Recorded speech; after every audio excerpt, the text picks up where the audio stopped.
kulanti waxaan daawadayaal halkan waa dhanka wararka kula soo dhawaada wararkii ugu dambeeyay ee xaaladda dalka qodobada warka aad ku daawan doontaanna waxaa kamid ah khilaaf xooggan oo soo kala dhexgalay ra'iisul wasaaraha xilgaarsiinta Maxamed Xuseen Roble iyo madaxweynaha Puntland Saciid Cabdilaahi Dani hadaba maxay isku hayaan warka ayaan idinku soo gudbin doonaa musharaxiinta mucaaradkana waxay ku kala qaybsameen natiijooyin horodhac ah oo ka soo baxay shirka madasha wadatashiga qaran ee Muqdisho ka socda 5 sano kadib qabkii iyo awoodii ummadda Soomaaliyeed oo ciidda lagu daray hadaba maxay tahay sababta warbixin ku saabsan ayaan warkeena kugu soo gudbin doonaa iyo qodobada ugu waaweyn ee la isku mari waayay maalinkii labaad shirka Muqdisho ka socdo qodobadaas ayaan warka idinku soo gudbin doonaa iyo sidoo kale faahfaahinta dagaal ka dhacay Dhuuso Mareeb oo qasaare geystay u diyaar garooba qodobadaas oo faahfaahsan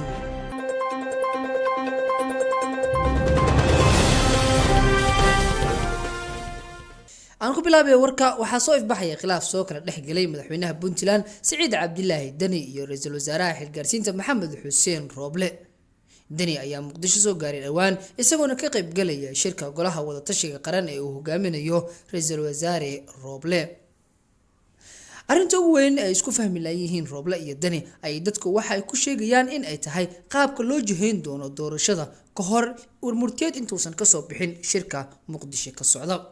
waxaana madaxweynaha Puntland Saciid Cabdilaahi Dani iyo sidoo kale qaar kamid ah madaxweynayaasha maamul goboleedyada ay u ooleenayaan in lagu soo koobo hal deegaan doorasho maadaama Saciid Cabdilaahi Dani dagaal iyo buuq ugu furan yahay magaalada Boosaaso halkaas oo madaxweynaha Puntland Saciid Dani uusan waqtigan maamulkiisa ka shaqeynin maadaama gacanta ay ku hayaan BSF dhawaan waxa Boosaaso ka dhacay dagaal u dhaxeeyay ciidamada daraawiishta Puntland iyo kuwa BSF-ta waxaana Saciid Cabdilaahi Dani uu isku dayay in xoog uu ku muquuniyo kuraasta taala magaalada Boosaaso arrinkaas oo ay ka biidideen hoggaanka ciidanka BSF sidaasna dagaal ugu dhacay waxaana Saciid Dani uu doonayaa markan in kaliya doorashada ay ka dhacdo magaalada Garowe ee xarunta maamulka Puntland halka ra'iisul wasaare Roble oo qudhiisa ku taagan tala antiisa ahayn uu doonayo in go'aanka ugu dambeeya ee ka soo baxay shirka golaha wadatashiga qaran uu noqdo mid raalli ay ku yihiin golaha midowga musharaxiinta mucaaradka maadaama Roble ay garabkiisa noqdeen markii ay iskhilaafeen ra'iisul wasaare Roble iyo madaxweyne Maxamed Cabdilaahi Farmaajo oo midowga musharaxiinta ay dhankiisa mareen ra'iisul wasaare Roble waxaana uu doonayaa in uu qaato taladooda iyo sidoo kale soo jeedintooda ku aadan in go'aanka ka soo baxay shirka golaha wadatashiga qaran ay ku aadan jihaynta doorashooyinka Soomaaliya ay noqdaan mid ay ku qanacsan yihiin midowga musharaxiinta mucaaradka Saciid Dani ayaa arrinkaas aad uga carooday waxaana xogo hoose uu helay dhanka wararka ay tibaaxayaan in Saciid Cabdilaahi Dani uu ka baxay shirka oo socda inkastoo markii dambe dib ugu soo laabtay markii shirka qayb ay ka noqdeen beesha caalamka dhanka kalena isla wararka la xiriira qodobada ugu waaweyn ee la isku mari laayahay shirka Muqdisho ka socda golaha midowga musharaxiinta mucaaradka ayaa waxa ay kulan la qaateen golaha wadatashiga qaran kulankan ayaana ahaa mid hore ay u dalbadeen midowga musharaxiinta kaasoo ra'iisul wasaare Roble ay ka dalbadeen waxaana ugu dambeyn ay la kulmeen maamul goboleedyada iyo sidoo kale gobolka Banaadir musharaxiinta ayaa waxa ay kala hadlay ra'iisul wasaare Roble iyo golaha wadatashiga qaran sidii wax looga bedeli lahaa habraacyada doorashooyinka Soomaaliya iyo sidoo kale sidii ay wax ugu dhici lahaayeen qaabka iyagu ay doonayaan qaar kamid ah midowga musharaxiinta dhexdooda ayaan isku waafaqsanayn qaabka loo maareynayo doorashada Soomaaliya waxaana jira dhinacyo isku garab ah sida Cabdiraxmaan Cabdishakuur iyo Xasan Sheekh Maxamuud oo doonaya in doorashadu ay u dhacdo sida iyagu ay doonayaan sidoo kale la xakameeyo awoodda maamul goboleedyada oo aan madaxweynaha maamul goboleedka gacanta loo gelin xulista xildhibaanada golaha shacabka ee soo dooranaya madaxweynaha xiga ee Soomaaliya halka dhinaca kalena musharaxiin uu hogaaminayo Sheekh Shariif Sheekh Axmed oo ah gudoomiyaha midowga musharaxiinta ay ka soo horjeedaan go'aanada iyo talooyinka ay soo jeedinayaan Cabdiraxmaan Cabdishakuur iyo Xasan Sheekh Maxamuud waxaana Sheekh Shariif xitaa uu qadacsan yahay qaabka uu wax u maamulayo ra'iisul wasaare Roble isagoo u arkay in Roble uu madaxweynenimada la raadinayo Xasan Sheekh Maxamuud arrintaasna ay u cuntami weysay Sheekh Shariif iyo musharaxiin kale oo qayb ka yihiin Xasan Cali Khayre iyo Daahir Maxamuud Geele oo horey u taageeray in doorashada la dedejiyo horena loo socdo dhanka kalena isla kulamadii kala duwanaa ee goonigoonida ahaa ee Muqdisho ka dhacay aan ku guda jirnaa muddo 5 sano kadib waxa ay maanta Soomaaliya u muuqataa in mar kale ay gacanta u gashay wadamo shisheeye oo danahooda gaarka ah wata waxaana la arkayay in qaar ka mid ah midowga musharaxiinta iyo sidoo kale golaha wadatashiga qaran baa layla kulmayeen wakiilo ka socday beesha caalamka kuwaas oo ay kala arrinsan yihiin xaaladda Soomaaliya. Haddaba waxaan warbixintan ku soo koobaynaa 5 sano kadib waa sidee qabka Soomaaliya halkee ayuu joogaa.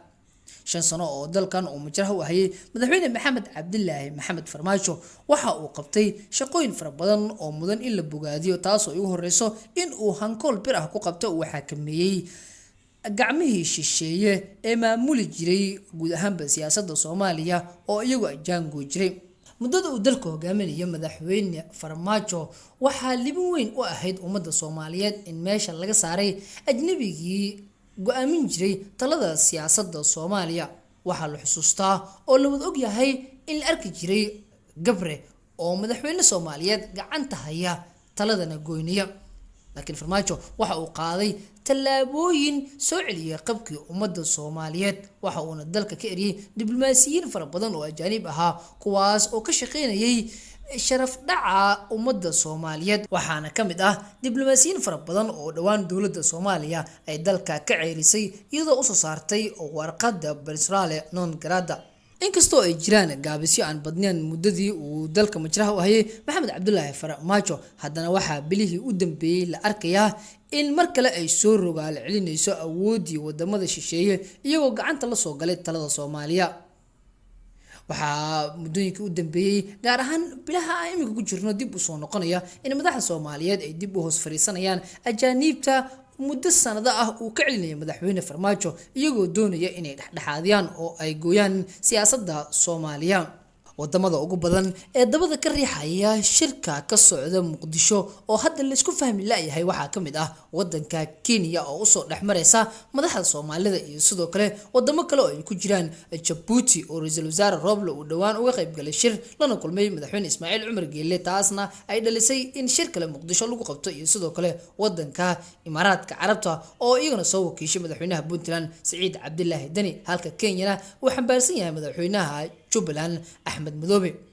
muddadii uu madaxweyne Farmaajo majraha u hayay hoggaanka Soomaaliya waxaa xakameysmay oo la xakameeyay faragelintii wadamada shisheeye ay ku hayeen siyaasadda Soomaaliya.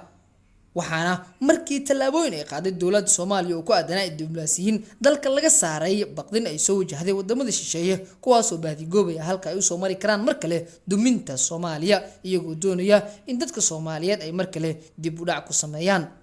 xaalku ma ahan sida dad fara badan ay filayaan, waxaana natiijada ka soo baxaysa shirka Muqdisho ka socda ee golaha wadatashiga qaran jaangooniya wadamo shisheeye oo ugu horeeyaan Imaaraad, Kenya iyo sidoo kale Djibouti. waxaana dadka siyaasadda falanqeeya ay leeyihiin kama soo bixi doonaan wax mir dhal u noqdo ummadda Soomaaliyeed. waxaana iminkaba jira qodobo waaweyn oo miiska saaran kuwaas oo dhinacyada shir ka qayb galaya ay isku mari laayihiin. waan arki doonaa haddaba wixii ku soo kordha shirka golaha wadatashiga qaran ee Muqdisho ka socda oo maalmaha soo socda la soo gabagabeyn doono iyo warmurtiyad xasaasi ah oo ka soo bixi doona. halkan ayaad kala socon doontaa daqiiqad wixii ku soo kordha siyaasadda Soomaaliya. lagu soo biir oo ka mid noqo saaxiibada warbaahinta dhaanka wararka, sidoo kale ha iloobin in muuqaalkan aad si share gareyso. mahadsanid.